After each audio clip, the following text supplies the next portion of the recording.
Здравейте, уважаеми госпожи и господа!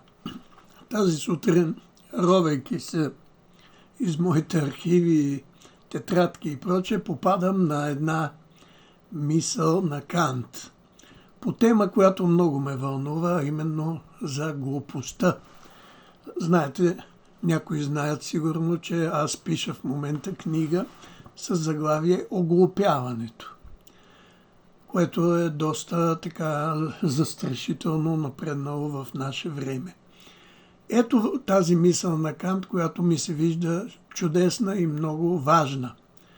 Аз предполагам, че всяка глупост се корени, собствено казано, в две страсти – наглостта и алчността. Това е изказването на Имануел Кант. Сега думата арогантност, която Кант е употребил, на български има доста и то многозначителни или много изразителни заместители.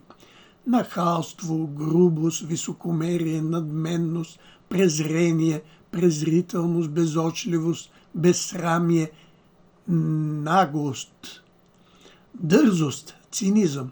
Аз избрах по необходимост само една от тях, а именно думата наглост. И така излиза, че глупостта се корени в две страсти – наглостта и алчността.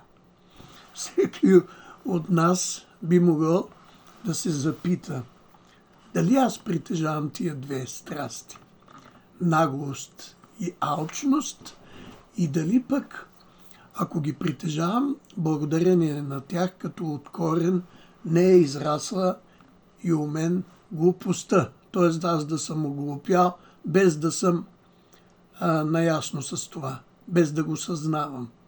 Ето, мисля, че е хубаво всеки от нас да се запита, да си направи самоанализ, да се опита да познае истината за себе си.